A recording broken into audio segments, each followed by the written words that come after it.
Okay. All right. Well, let's get started then. So hi, everybody. This is the first ever, actually, MOOC MOOC Google Hangout. We're right in the middle of MOOC MOOC Critical Pedagogy, and we just wanted to have a chance to do something live and check in with people. We've invited a whole bunch of people in here. I'm Sean Michael Morris. I'm the co-director of Hybrid Pedagogy, and we're here with Jesse Stommel, who is my co-director, Chris Schaffer, who is the editor of Hybrid Pedagogy Publishing, and Sarah Honeychurch. And Sarah, actually, would you mind introducing yourself a little bit? Hi, so I'm Sarah Honeychurch. I'm at the University of Glasgow, and I took part in Dave Cormier's RISO 14, and I met Maha, and I met Dave, and I met Bon, and I met a whole lot of other people, and my life changed for the better. Very good. So when I saw you guys were doing this thing, I just couldn't resist. Cool. I'm so glad you decided to join us. Yeah, so am I. And we are expecting to have potentially Maha Bali from American University, right, in Egypt, and Bonnie Stewart from the University of Prince Edward Island, also joining us a little bit later on. They will be coming in midway or something. To get started, first of all, actually, everyone who's watching, we are going to be we're going to be monitoring the hashtag, which is hashtag MOOC to see if there are any questions or anything that come up there. Also looking at the chat on the Google page for the Hangout, which has been shared on Twitter. So you can also take a look there and see if you want to post any questions. But in the meantime, I think Jesse wanted to get us started with some thoughts, and then we're just going to sort of have an open dialogue.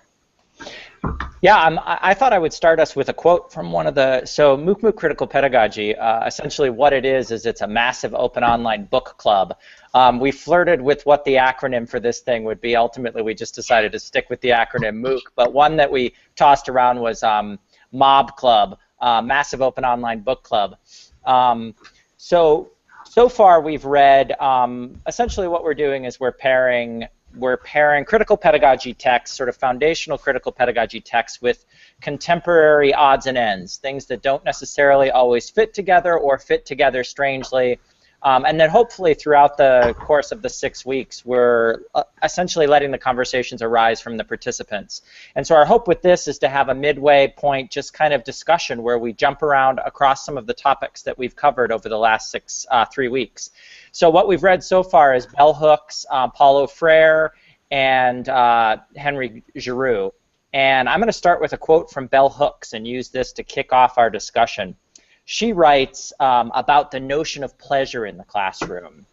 She writes that the classroom should be an exciting place, never boring.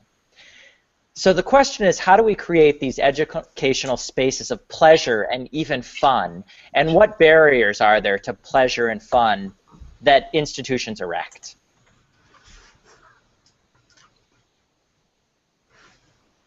Well, in my institution, where I tutor philosophy, I am told, here's your students, here's the topic, here's the quiz they will do, here's the answers you will give them. Does that sound like fun? I start with the challenge. Anything I can, I'll tell you what, anything I do makes it better for my students. Mm-hmm. And 10 years ago, I used to have agency in the classroom. I used to be able to do jigsaw with the students and get them co-teaching. Nah, none of that now. My university. So how do you get around that? I minimise the admin that we have to do it very, very quickly. Quick quiz, they will mark themselves. They all get 10 out of 10. And then we spend the rest of the 40 minutes ignoring what we should have been doing and having a talk about political philosophy. Nice. Yeah, to me, it's what I've found more and more is that, like, even in my syllabi, there's a way in which there's all of this legalese that we're supposed to put in our syllabi, and all of this administrative sort of administrivia that we're supposed to be doing in our classroom. And I think there's a way in which finding ways to still have it there, but essentially move it out of the view. so that students are spending as little as time looking at it. So even if it's on my digital syllabus, having a hyperlink that they click on that then takes them to all those policies, so that all those policies are there. Because a lot of them at their core, they're there to do good. Yes, usually, not necessarily always, but usually they're there for good reasons. But there's a way in which we bog students down so much in that it feels like we have to essentially trudge through this wasteland of logistics before we actually get to the joy of spending time with each other and the joy of having conversation and dialogue. Yes, totally. Yeah. Yeah, I found. So, go ahead. You go. I mean, I found most of the courses I teach are required for my major, and that really does spoil some things for a lot of students that might otherwise be really interested if they chose it or chose some aspect of it alongside other potential choices that could fill the requirement.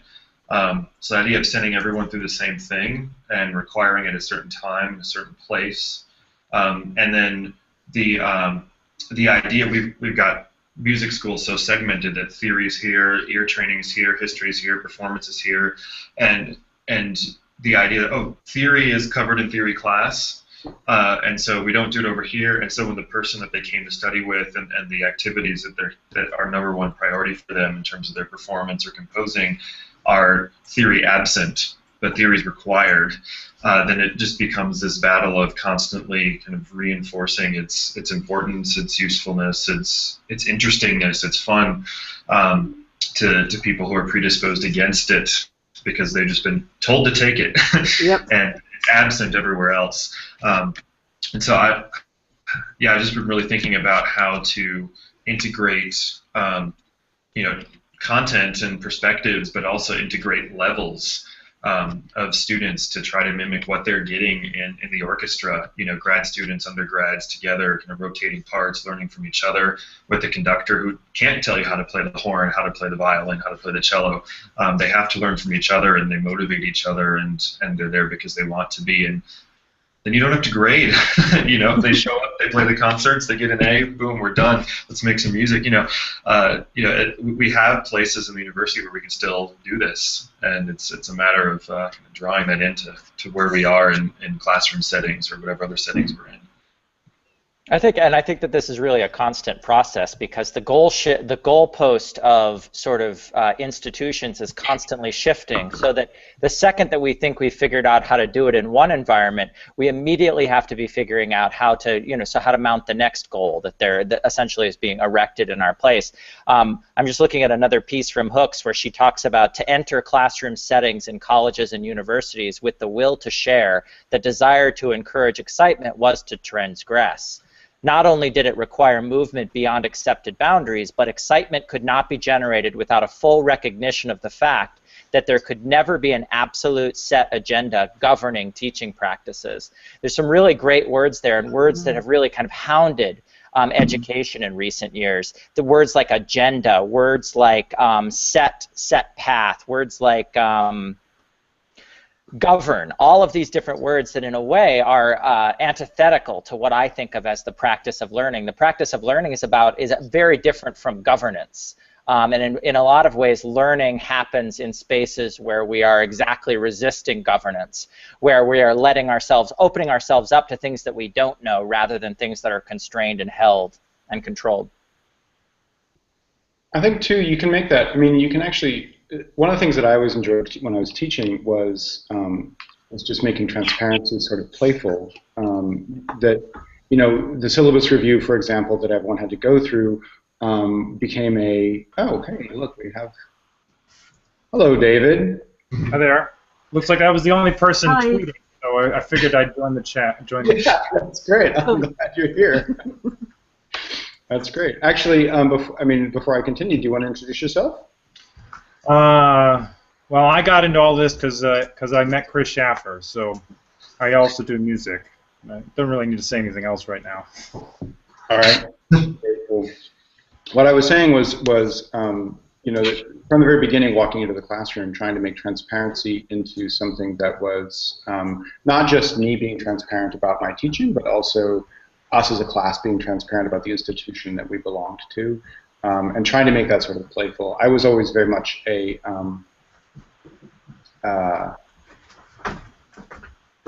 always encouraging people to tear down things, encouraging students to tear down the syllabus, tear down the walls, tear down the conversation around what was expected of them. And I found that was actually an opening to learning in the classroom. Did you have them rebuild? I mean, as we went along, yeah, it was more most semester was sort of mucking about rather than having any sort of real direct construct that we were working from. And I found that students really enjoyed having that sort of freedom. Yeah, I think that the sort of the tearing down, so the breaking and the rebuilding and the remixing. One thing that I think is interesting is that I think that there should be spaces in education, and whether it's individual classes or even individual class sessions, where we just sit with our not knowing, where we just sit with the broken thing, rather than. It seems like we so often want to architecture this thing where we kind of break it apart and dissect it and then rebuild it. And I think that's a great impulse, but also I think that there's some times when we just need to be able to sit with our uncertainty, sit with our not knowing. Right. Yeah. I'm happy with that. I'm used to that. Yeah, I gave my students a piece of music this week, Lerchengesang, the Lark song by Johannes Brahms, and just had them, among other things, put together a chord analysis of the first 4 bars. And there's some weird stuff going on there. And they were not fully prepared for it. And I was fine with that. Not all of them were. And I was like, oh, we haven't done 9th chords yet. Pedals underneath, like all these things that we hadn't talked about yet. And now they also had the tools to figure that out, and so it was kind of an exercise in seeing what you could do. And there were a couple other questions that they weren't 100% sure that they had what they needed to do to answer that. And so it takes real discipline from me, who likes to talk and give answers and things, to say, okay, let's see what we can do with what we have before I give you new stuff. And we have 2 classes on this piece. How about we wait till the 2nd class where I give you the answer, so that they have a little bit of time to work with that. And there were some groups doing presentations and editing Wikipedia and things for between those first 2 meetings, and I hadn't given them answers yet, and yet they had to go and put it out there. And so in the context of that, there were some who were very uncomfortable with that, and what I said to them was that if this class is going to be useful to you in 3 years, we have to be able to deal with the mess. Because if I just pick songs that don't have mess to bring into class, you won't know how to deal with most of music out there, and you won't know how to deal with music that is new in 20 or 30 years. And so a lot of this process here is me purposefully not giving answers, or at least giving them late in the process when they do exist, so that they can learn how to deal with that messiness. That really is, more than information about these, maybe we get to 10 songs in the next few weeks. More than information about those songs, I want them to be able to figure out the hundreds of others by these composers, and then other genres that we don't talk about. And so that means dealing with the mess, which means you can't have prescripted outcomes. Do you find when you aren't giving them the answers and they have to find their own answers, that they sometimes find answers that you didn't expect them to find? Yes. Yeah. So it was funny. There's the song "Gretchen at the Spinning Wheel." It's from Goethe's Faust, and it was like Schubert's first publication. And they, in their analysis of the text, without looking at what was out there, they found some really psychological meaning for some of the specific musical devices he uses. We looked at the text first. What does it mean? What kind of music do you expect? And then the music was very different from what they thought it would be. And so I said, so why? What features are standing out as different? And then what could they mean? And they came up with very psychological things. And then we looked at Wikipedia and some music textbooks that all said things that were very physical, like it's about the action of the spinning wheel. And so then we brought those together. But they found answers that I hadn't really thought about in That's that great. sense. And then pulled them in with the standard ones, and we said, hey, now there's a richer meaning than we had. Okay, now you go add that to Wikipedia for your your project next week. Very cool. Verena, welcome. Hi. Hi. Would you like to say hi and introduce yourself? Verena from Calgary, Alberta. I work in K-12, but have been a hybrid pedagogy enthusiast for many years now, which is interesting. And I'm an online blended hybrid teacher. I don't really have a definition for myself, but I work in technically an online school, although recently we've just changed the vernacular to blended, so I'm really excited about that. And then I do consulting for different school districts about creating inquiry-based projects and instructional design and doing some, I guess that's my Genius Hour passion project kind of stuff.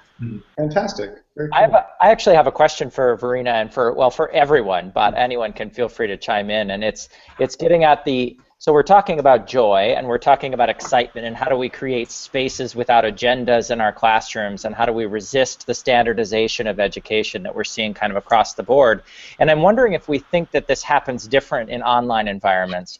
Is it more difficult, less difficult in online environments to create these spaces, sort of these safe spaces for not knowing and discovery and chaos and sort of fray, if you will?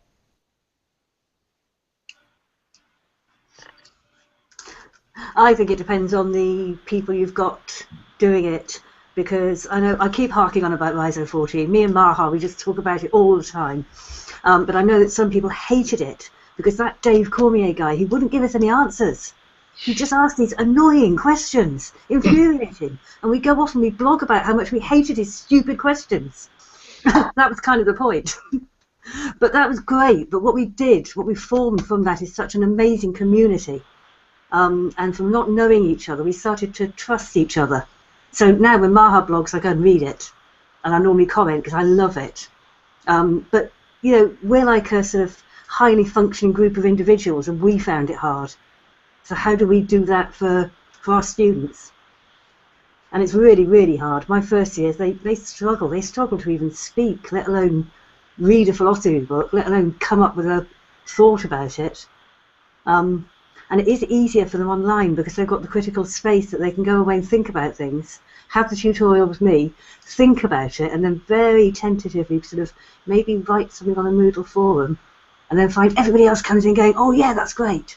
So scaffold it, I think. I'm waffling, but I think we scaffold it. We look at our own practices, look at what we find difficult, look at how we overcome it, and then start to try and structure that for our students. So would you say that the objective of Dave's course was to form community? Well, the course. Did that turn out to be the objective? Well, the course was subtitled "The Community is the Curriculum," which we kind of all ignored. We just call it ISO 14. It's our course. It's not his course. But yes, I guess that might well have been a point. You'd have to ask him. So you're saying it was like community in spite of a class about community? Well, we ignored the fact that we ignored the subtitle. We just called it ISO 14. Okay.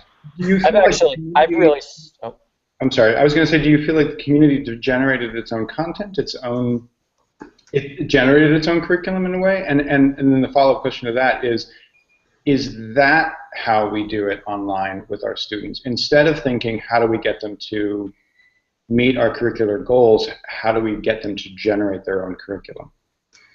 I think so, because that's really what taking ownership is about, isn't it? Mm-hmm. And so the way Dave did it was he asked us questions he knew were going to annoy us.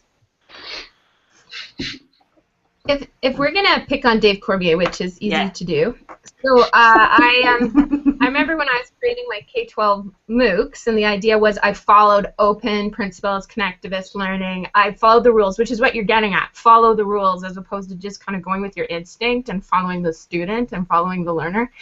And I remember talking to him and saying, I followed everything that Siemens and Downs and you're saying, and it didn't work. He's like, oh, well, it's just a theory.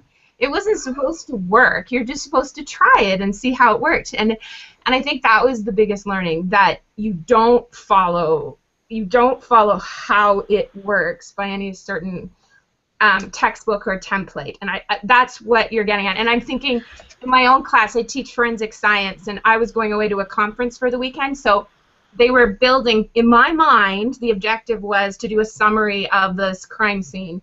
So I had them meet to play Clue, and then they were going to create a game online, which I thought was pretty engaging and awesome, but my regular high school students get very frustrated when Verena gets into her let's do something engaging and awesome. So they met, but their first issue was their tool, because the tool that the district provided, Blackboard Collaborate, didn't work well, like a Google Hangout. So then they decided they wanted faces, so because they had other schools, because we had other schools meeting together, and one school had the game board, if you can imagine. So they figured out using Google Hangouts would work better, and they said, well, can you just give us the names of people? So then that's how they started learning, and I was realizing, I was watching from this conference, and that lack of control, letting it happen, realizing there was nothing I could do about it, that building community, they were getting it, ultimate goal, what is crime scene investigation? Like, that was the outcome, nothing to do with anything else. And then they ended up, there were so many problems creating games, because again, they were restricted by the district on what links they could do and not, that they all drew and created their own games. So they did it paper-based. And then they said, well, how do I load this into Moodle, their LMS? And I said, well, now you have to take a picture or video and describe it. But then when they tried to upload it, the video was too big.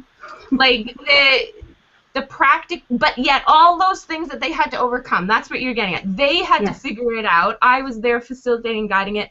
My template, my guide of what the lesson was and the idea, and I thought it was pretty awesome, out the window. And I think that's what you're getting at on how in online environments we have more flexibility. But that wasn't an online. That's an example of hybrid, blended, whatever. That is learning, and we use the tools in order to meet the needs. And I don't even know if there's a word for that anymore. It's just learning. In that situation, do you feel like that was effective? I mean, do you feel like, despite the fact that your goal went out the window, you feel like they learned you feel like they learned, and when by the time it was over, you were like, hey, that was productive and great and perfect, and I couldn't have planned it better myself? It met and exceeded any outcomes, which is typical of a connectivist learning experience as well, because it built community. There's still relationships between those students, between the schools today, that they didn't have before. It told our district what we could and couldn't do. They didn't get upset. They were like, what can we do, what can't we do? How do we build those networks between the schools? So that's what I mean by meeting and exceeding. And then, oh yeah, they finished the board game, which showed me that they could demonstrate the learning outcome for the course. Yeah, that was just like the smallest element of this one example. And I wasn't literally there. That was the hardest thing for me. Usually you like have to meet with the high school students and you're there. I learned that they learn more by me just literally not being there. And sometimes that means that you have to be handcuffed as a teacher, because that's what it was, and to be held away. And so here, let me ask you, then what is the work of teaching? Because we think of the work of teaching as showing up, grading, making lesson plans, but I think that you're getting at something that the work of teaching is something different and more complex. It still is work, and I know you, and I know how much time you spend on your teaching, but you're just spending your time in a very different way. Can you talk a little bit about what the work of teaching is? And that's what intrigues me the most. The work of teaching is one, developing those relationships with your students, like hands down.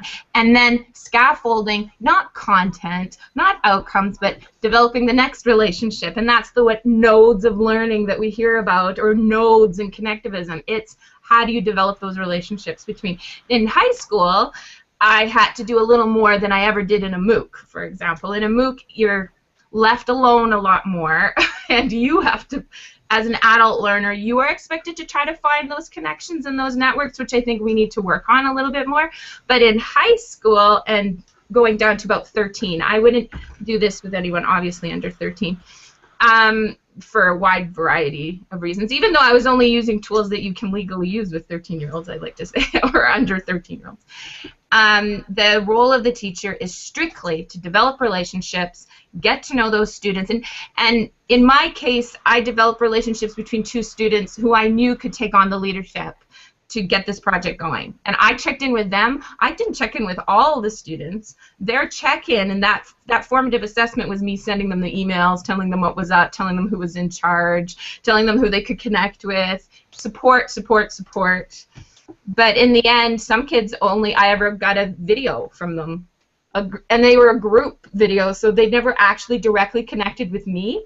And that's, you know, getting back to what we talk about too, do you have to have that direct relationship with every student, or can it be through this kind of giant networked process? And is that okay? Well, they did what they needed to for the outcome. It still met it, and that community created the learning opportunity. Yeah, I think that this is actually following right on what the quotes that I was reading from Bell Hooks, that I mean, essentially, in my read, what it takes for you to create a space of joy and excitement is trust and safety.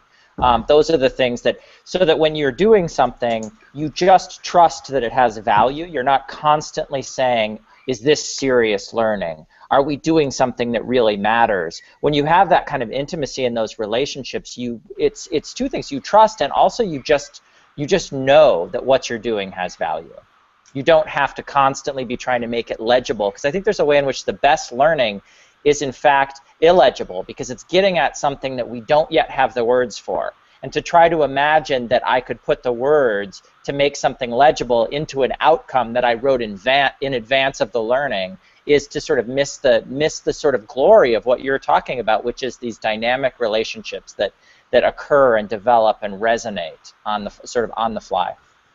So I'm going to jump in and ask, sort of be devil's advocate for a second about that, though, Jesse. And that is, in a situation like Vereena's describing, is there any way in which some of the students' motivation or the direction that they take based on this idea that the teacher has an outcome plan? Like, is there something in the student's mind who says, well, we can't just, I actually want to talk about dinosaurs, not about this, and so just change the subject entirely? I mean, there's a way in which there is still a structure in place. Yes? No? The students can help reinforce that. This summer I had a class where it was a 3-week intensive Maymester thing, and we had music and computer science students together working on some digital humanities stuff. And there were a couple students who were like from engineering programs and really wanted to do like digital signal processing on music. They were given the task of coordinating a group project, but I kind of set some parameters in advance, saying it's going to be about these things where I know the field well enough that I can kind of guide you through the materials as you form the questions and start to dig into methods, and I've done some of this, so I can help you with it. And there were a couple students who really wanted to do something that was outside of the bounds of that. And as they were doing their big discussion about what is our collaborative research question going to be for the next 2 weeks of the course, there were some proposals that were kind of way out there. And there were a couple students like, hold on a second, that's not the course I signed up for. I don't know anything about that. I'm not interested in that. And the professor doesn't have any way to guide us through it. We'd be dependent on you as a student and as the one who wants to go through with that. And so it took some negotiation. We did ultimately find a way where the students who wanted to take that tack could bridge it into what the rest of the class was doing to have a question that included it. But as soon as they started pushing it in those, asking about dinosaurs, the other's like, this isn't a class about dinosaurs. I didn't sign up and pay for a class on dinosaurs. I signed up for a class on whatever. And so in a good social environment with the students can help stand up and protect that as well. Cool. I get that frequently in one of my courses where I've tried to get them to hand in things digitally instead of on a piece of paper. And they're like, I didn't sign up for a digital course. I'm really fascinated with this defensive nature. and so this course in particular is about their future careers. The irony is not lost on me. And so I tweaked it, getting back to the dinosaur thing, to, well, what technology tools might you be, because they're focused on the tool, what ones do you think you might use in your future career? Well, I'm going to be a physiotherapist. I'm not going to use anything. Well, let's think through that. What could you use? Like, it's going to be very visual. What out there is visual? And if you could focus on those tools to try to create your something, like, what would they be? And then they don't get defensive. But it's defensive, instant defense to anything that involves change. And I agree with you. It is completely based on the way they're used to doing things. And that is the hardest hurdle to get over. Yeah, I took in 1999, I took a course with one of my close mentors, and on the first day she said all assignments are going to be submitted via email, and I freaked out a little bit, and I was like, yikes, wait, all of it, I have to turn this in all via email? What about my, like, I want to print this out, like, then it's real. And so there's a way in which that, I mean, I was already working a ton in digital environments at that point, but there was something about the expectations having shifted, and me then not knowing necessarily if I could meet them or how I would meet them, because I was so used to, you know, printing out a paper and having my name on the upper left and having the title over on the right and having the date underneath my name over here, and creating this very sort of safe space for myself to let my work inhabit. Yeah, I found that same course that I had, having some variety of how they could, I mean, if the objectives, you know, we had some pretty vague learning objectives, but if they were open enough and you could ask, like Verena was saying, you know, what do you think you're going to use in your career? What do you want to learn that meets this? You can get a lot of buy-in. So we had online collaborative research methods was kind of one big kind of assessment category, and so I said, okay, we'll do some stuff with GitHub, we'll do some stuff with Google Drive, and we'll do some stuff with Twitter. And so as long as by the end of the class you've developed some new way of working or shown that you can use that well collaboratively when you're not in the same room with someone, then you're good. And so some of the musicians were like, okay, Google Drive looks really helpful for my teaching in the future, so I'm going to play around with that mostly. Or we had some great Twitter interviews with Jesse and some others online with people in digital humanities, and so that kind of got them thinking about how they could use that more. And then some, mostly computer science, was like, I've never used GitHub. I really need to use GitHub. I got an internship this summer at a place where everything's on GitHub. Okay, I'm going to really focus on that. And having that open and having some people comfortable in more than one meant they could kind of connect. But giving, saying what is the actual objective that's really important here, and is it this specific tool, or is it using some kind of tool in this genre to do something in this kind of meaningful realm, can be specific enough, and then you can list options and let them propose their own. I just want to take a second here and welcome Autumn Keynes. Autumn, can you hear us and everything? You are actually muted right now, so if you want to, there you go. Yeah, I can hear you guys. I just popped in for a second because I saw the tweet. I saw the tweet that you sent out, Sean, and I'm actually at work, so I can't stay for very long, but I just wanted to pop in and kind of listen. Oh, cool. Yeah, Great. well, Hi. feel free to pipe up whenever you feel like it. Awesome. Thank you so much for welcoming me. I appreciate it. I have a question that I want to throw out, which is involves a quote from Frere. Because I'm being the good student. I'm being the good student and showing that I did my reading. I always forget about the readings that I sign, actually. Even when I wrote them. So he says, if, as Frere points out, that teachers' thinking is authenticated only by the authenticity of the students' thinking. And I'm going to put this over in the chat just so that you can puzzle over this, because I think it's a really fascinating quote. Teachers' thinking is authenticated only by the authenticity of the students' thinking. And I'm wondering what we make of this. There's a couple things here that I'm seeing. One is this word authenticity is really complex and interesting. And the other is that there's a way in which the teacher only becomes a thing or has a purpose via the students as some sort of channel or representation of the students. It also fits into something that Frere does in this in this work where he conflates student and teacher. He has student dash teacher and teacher dash students. The idea being that we all recognize that we're both students and teachers. So I'm wondering if anyone has any thoughts about this. What is it to, what is teacher thinking or student thinking even look like, and what is it to have these authenticated by one another?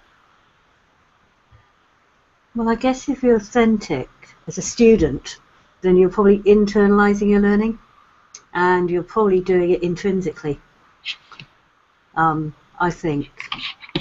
So, okay, so my students, they've got an essay to do. And it's a really boring essay. We all know it's a boring essay because it's a, you know. So they've got that boring essay to do, but then I also want them to talk about political philosophy, which is absolutely fascinating. And I don't give a damn about representative democracy, that's the essay. I want to talk to them about anarchy. And they're getting it. And the keen ones really are getting it, and they're engaging, and they're going off and they're reading stuff. And one of them said to me on Tuesday this week, "Hey, Sarah, is it okay if I read stuff that you haven't told me about?" I'm like, "Yeah." "Sarah, can I write about that in my essay?" "No, yes, please." And again, it's like, not if it's about dinosaurs, but as long as it's about political dinosaurs, then you're fine. So, so yeah, that's what we're trying to do, I think. And I think if I go into the classroom and I'm engaged like that, then that transfers over to the students. Mm-hmm. And sure, I can, you know, I'm paid, I can just turn up, I can just go through the motions. Realistically, I'm permanent, I've got the job. And sometimes I sort of feel like doing that because of the institution. But then when I see the students and it's political philosophy, I just can't help but get passionate. Mm-hmm. And if I'm passionate, they get passionate. Mm-hmm. I do always say to them, look, I rant, I'm passionate, I go on a lot about philosophy. There are other tutors, you might want to switch to one of their classes if you want a sort of quieter time. They don't normally. But I guess that's what I'm getting from you, Chris, as well. That's how you teach. You go in, you're passionate about it. You don't make it easy, but you make it interesting. And you show them that, yeah, sure, it's hard, but they can sort of get the rewards of being like you, getting your passion for things, getting your expertise. I hate that word, but you know what I mean. Yeah. Well, and having a hard topic and embracing the hardness, but not necessarily carrying that over into the assessments can also help a lot. Because like this is messy, and because it's messy, we're not going to get it right all the time, and that's okay. I think it needs to be a message that's sent, or like we can't put a deadline on figuring this out. You know, like that's, but we still need to figure out something we can do with it. Yeah. You know, and so. Yeah, like my students who were panicking about that harmonic analysis I gave them, I said, look, the learning objective I'm assessing here is pitch structures. So if you suck at harmony, there will be opportunities in work that will help you get better at harmony, but you could focus on these melodic relationships. And we're going to have, you know, like 6 take-home assignments and like 3 writing assignments, and you only have to demonstrate mastery on 2 of them, because I just want to know that you can get to that point, and that it's not a fluke, and then, okay, you're good. And so trying to give them a little more freedom to mess up along the way and let them know that, like, there could be something in here that doesn't have to be right by the end, but you're given an opportunity to learn it. And I think that duality is important. Because if the assessment is really hard, all we're doing is setting up to rank students, and most of our students never get to the point where they can actually get better. And actually get even competent at those things, and then that psychologically frames how they go on to the next thing. And so if we can give them manageable things to do that count for assessment, but then spend most of our time digging into far more interesting things and let them know it's okay to leave it open, then I think we can help them along that path. Yes. I think what this quote was getting at, though, as well, is that you have to, that authentic piece is that you've experienced it yourself as well. So they know that you're speaking from a place, again, I don't like the expertise at all. And we've been so focused on content expertise and not pedagogical expertise, shall we say. So when I go there with my students, they know that they know, because they can go check it out online on my online identity or anywhere else, they know I've gone there as a learner and I've tried to figure this out. I think that's more what he was, in my opinion, what he was getting at, that they trust because they know you've tried it already. And for a K-12 in particular, that's extremely difficult. Well, I'm sure I can only speak to exactly K-12 because I didn't learn that way, this way, what we're asking of the future in education. Well, now I have because I've done it, but the average teacher has not taken that first step, and that's what I'm kind of getting with the habits of mind. Like, you have to start somewhere. I don't know. That's yeah, I think that it's that maybe we all have learned like this, but we haven't learned like this within most of our institutional settings. Because you still learned like this, I think, when you were on the playground, or you still learned like this when you just went into a bookstore and browsed around. So there's something that happens there's a schism almost that happens between the sort of natural learning that we do, our sort of learning's natural habitat, and then what happens when we cross the threshold into schools. John Holt has a really great essay that's called What Are Capital S Schools For? And he makes this distinction between lowercase s schools and uppercase s schools. This idea that the second that we make something an uppercase school, we change the nature of the learning that can happen within it. And something that I'm hearing all of you saying is that there's a way in which we have to just accept that we work inside these capital S schools, but how can we create spaces within them, whether it's 40 minutes of your 50-minute classroom? How can we make spaces within those capital S schools for those moments that aren't as schooly, capital S schooly? Can I jump in and tell a story? So you've all been talking about specific things that are going on in your teaching. So I've been this semester, this is the first semester I've gotten the opportunity to teach a non-required class in our music department. I'm teaching about rock and popular music for non-majors rather than teaching all the required classes. So I really wanted to find a way to really organize the class around the students rather than me lecturing from a book, which I'm sure half of them were expecting in some way. So I had arranged the class around topics by week where they would help me, they would choose the topics. We literally voted, and it was apparently rather, we got rather, what was the term? When we did this a few weeks back, they're like, some of them were really invested in certain topics that we would cover. And I'm like, remember, we're only picking like a couple. We've got like 5 more of these things we're going to do after this. But this last week here, we sort of got into a rhythm of, even in like the second topic where we're talking about history, of, you know, coming into class and having discussion, and I end up talking most of the time, which is something I clearly say to them I don't want to have happen. And I'm finding ways of having them talk and them discuss and them learn rather than me just spout off things I know something about a little bit. So this week we were talking about history, and I had them. I assigned them a textbook that they would get in another class, so they all had it.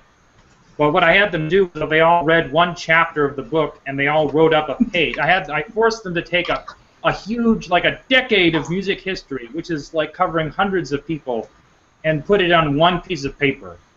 And they're like, they just didn't believe me that it was like, they couldn't, when they came in, they're like, I couldn't even do it. I'm like, well, you had to figure out some way, right? And it's like, yeah, okay. So they all brought it in, and I gave everybody, I made copies for everybody, so everybody had everybody else's. And I put them in small groups twice based upon time period, and then just randomly so they didn't speak to the same people twice. And just the amount of stuff they had learned in the process of trying to boil down a chapter onto a piece of paper, they were able to have really interesting conversations as I walked around the room. And it was like they all knew what they were talking about. It was great. And I remember saying to my wife after it, going, you know, it's like I didn't even say anything really at all. It's like I kind of like talking, and I didn't get to almost at all. I'm like, so it worked, but we came in. I set up the second day so that we would actually have a large group discussion, and I told them what we were going to do. And I was thinking about it during the meantime, going, you know, this isn't really going to work. They're not going to talk, and I'm going to say things, and they don't care what I have to say. So I came up with where we would. So I had them read another thing between those two classes, where it was a person specifically questioning how history is told in rock and popular music, and trying to find a completely alternative, different narrative of what's been going on in the past 100 years in America. And so I had them read that, and rather than us just sitting there and talking about it, I said, okay, so get into groups, I don't care how you do it, and I want you to come up with how you would write a book about the history of music. And they kind of looked at me like I was crazy.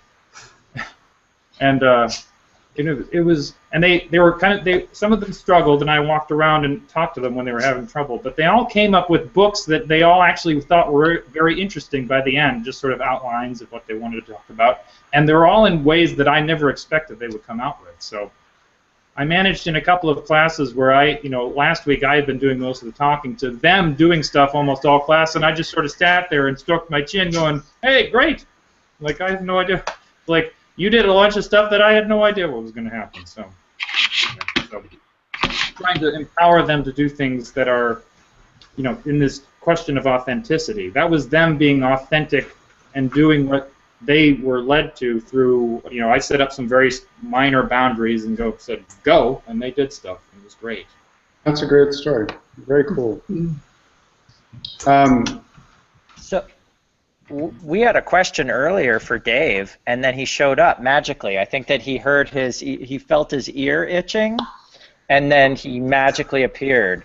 So the question that we had for Dave was,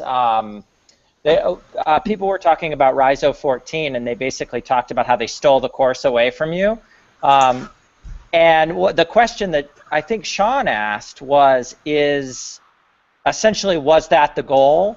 Because we're talking about emergent outcomes. Was that the goal? And also, was the community itself the outcome of that course? Was the community the curriculum? Isn't that interesting? Well, hence the title. But what was interesting is... I'm going to say that the way that it happened was exactly what I had in mind. The tricky part of all this stuff is you never actually know what you're going to get, and more importantly, who you're going to get.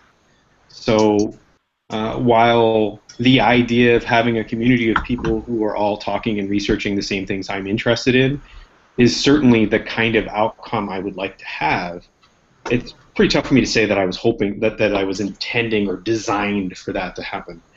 I think that would be taking credit away from the people who did that work during the course.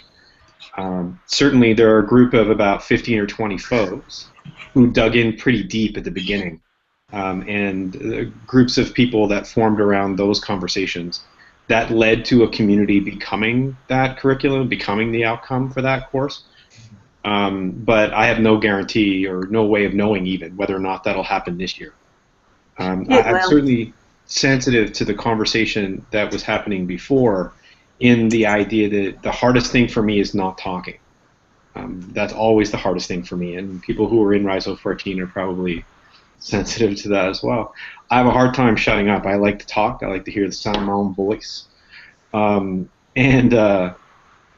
As that went on, increasingly my voice was less important and was increasingly, I think, diversionary from the work that people had started to do. So the challenges for me, and I don't think I'm answering your question anymore, but that's my way, I guess. When I look at it now, my concern is the same concern that I expressed on Twitter about a week ago when people are talking about massive open online communities. Communities are great. They're also a pain in the ass, and they're a lot of work. The reason for having a MOOC, and the reason, like my intention for that in the first place, whenever I started talking about it 40 years ago, or however long it is now, is that it's a course because it's an onboarding process. Communities, the longer they're around, the harder they are to break into, the more difficult it is to bring in new members, and the more that they become exclusionary. And this is something we explored 100 times in RISO 14 last year, and that's that the more we are we, the more there is of them.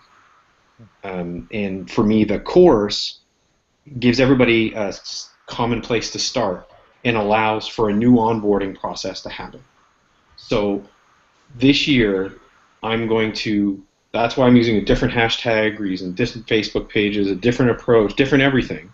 That community that built itself will probably continue working together. They like each other at this point. They help each other at this point. I don't even know how many of them are going to participate this time, but I'm making a conscious effort to try to create a situation where a different kind of community can emerge again. Last time there was a strong pull away from doing serious philosophical work, for instance. Maybe this group will go deep, dark into the postmodern. I don't know. That's okay. But so is community my main goal? No. The onboarding process is my main goal. So if people find other people to work with out of this process who help them think more about what they're trying to do, that's the process that I'm involved in.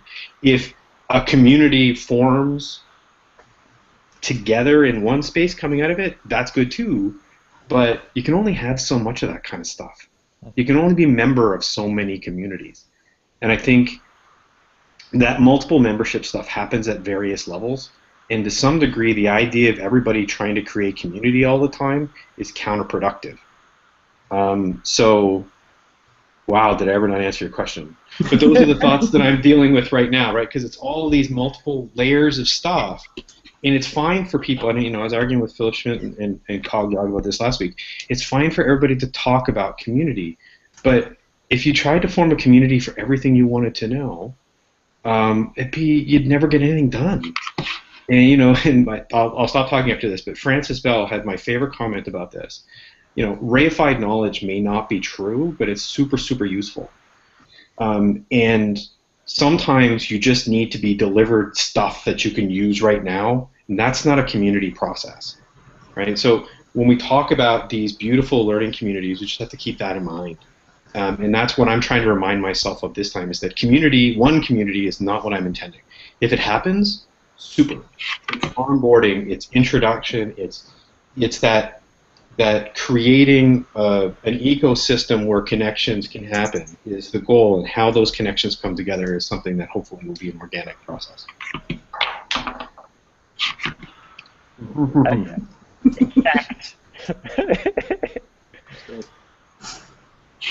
So if community building is so tough, and our class, especially as David knows, our music majors have way more than 3 or 4 classes a semester.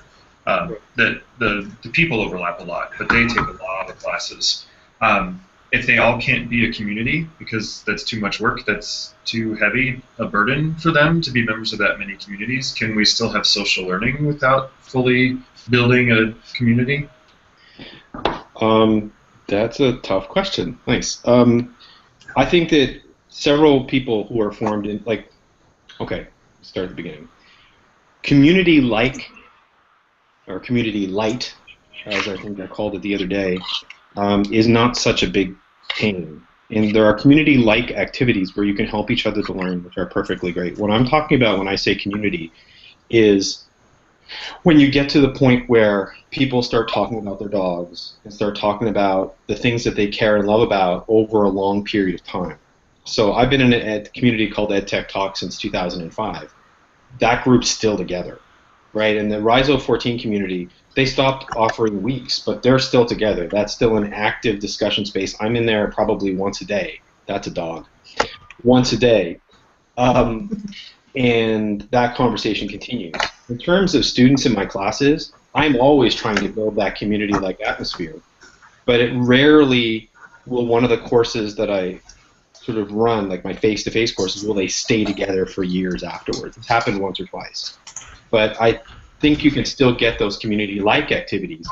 When I was talking about communities being a pain, I mean in the grand sense, in that let's build a community to think about how we do, like Rhizomatic stuff, right? So that community takes up a lot of my mental space.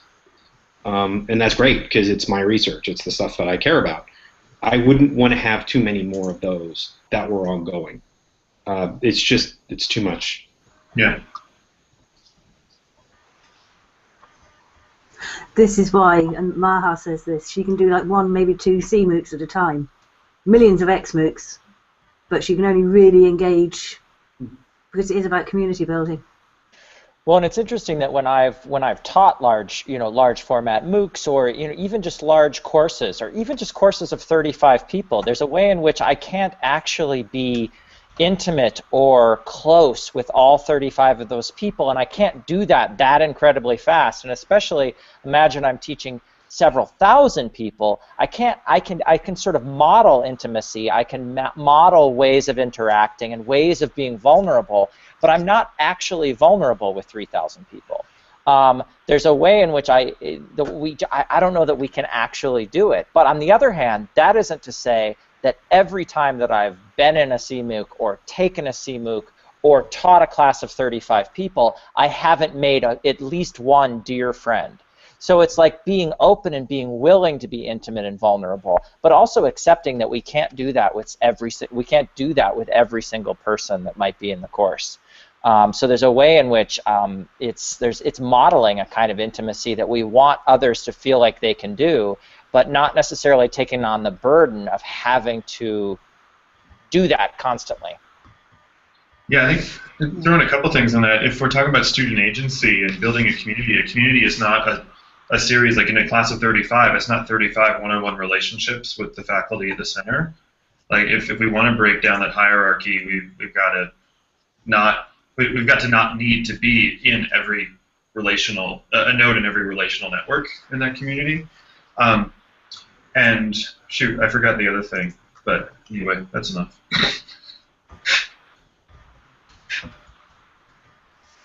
That's a good point. Oh, wait, I remember. Sorry.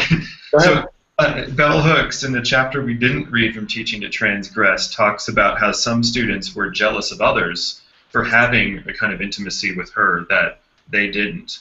And when people have brought that up to her in class, she's said, "Do you think this kind of intimacy is unavailable to you?" And kind of drawing it like, it's a two-way street. It's not I'm giving it to them and not to you and playing favorites. It's that this is developed, but that should be a sign that that's possible in a bunch of other places, not a hierarchy of favoritism.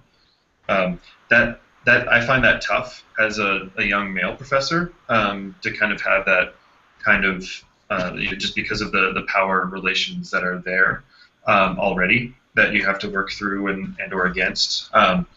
But certainly, I think if we can kind of follow that example a little bit in terms of the intimacy that we can have with some students should be a model for others, not a point of jealousy, but to try to open that up and say, or you can have that with each other, and that's valuable too.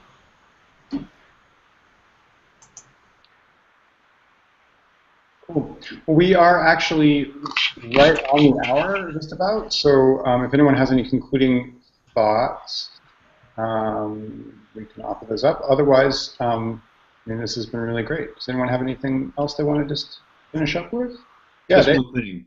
To me, it's always about the same thing. What are you looking for from the outcome? When I hear somebody say, that close relationship, that sort of having a mentor in a field of knowledge or whatever, and being able to engage with them and understand the way in which they see the things that you're trying to know is the outcome that I'm looking for from any educational experience.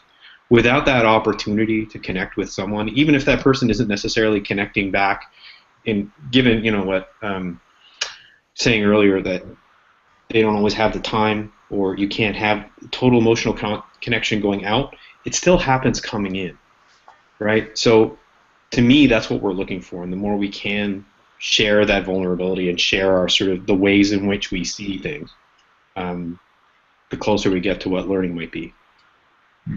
Nice. Awesome. All right, well, cool. Well, thank you so much, everybody, and especially those of you who just joined in because you felt like it. That was pretty cool. And we are going to be doing another one of these toward the end of MOOC MOOC, so definitely stay tuned for that.